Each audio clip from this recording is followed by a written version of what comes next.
Hello everyone, আমি চলে এসেছি আন্নাস মেকওভারে। আন্নাস মেকওভারের অ্যাড্রেসটা জানতে চাচ্ছেন? সেটা হলো রামপুরা বাজারের একটু সামনে বিক্রমপুর মিষ্টির দোকানের ২ তলাতে বড় করে সাইনবোর্ড দেওয়া আছে আন্নাস মেকওভারের। আশা করি একটু ফলো করলেই বুঝতে পারবেন, মেন রোডের সাথেই। তো আজকে আমি মোম থেরাপি নিব।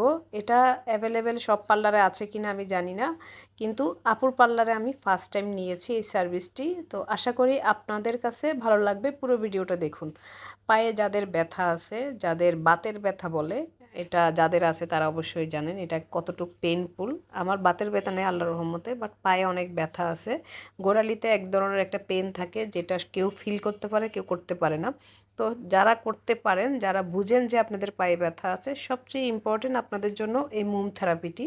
তো মোম থেরাপি নেওয়ার আগে আমার পাটা সুন্দর করে ক্লিন করা হয়েছে, মাসাজ করা হয়েছে, ভালো করে পরিষ্কার করে তারপরে ওয়াশ করেছি। ওয়াশ করার পরে পাটা ভালো করে মুছে নিয়েছে। মুছে নেওয়ার পরে যে ময়লা থাকে ওকে ওইটা ক্লিন করেছে। ক্লিন করার পরে এই যে মোমটা এনেছে গলানোর পরে, এটা মোমের কিন্তু হটপট। তো এটাতে মোমটা গলানো হয়। গলানোর পরে পায়ে দেওয়ার পরে দেখেন কিভাবে দিচ্ছে, ইউজ করতেছে। ইউজ করার পরে এটা একটা মানে রাবারের মতো হয়ে যায়। এটা পুরাটা করে তারপরে আমার পায়ে পলি করা হয়। পলি করার পরে কিন্তু কিছুক্ষণ রেখে দেওয়া হয়। রেখে দেওয়ার পরে আসলে ফিলটা অন্যরকম।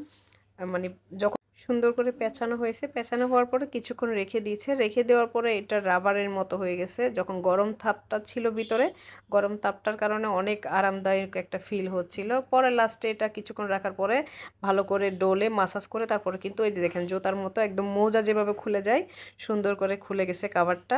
সবাই ভালো থাকবেন, আল্লাহ হাফেজ।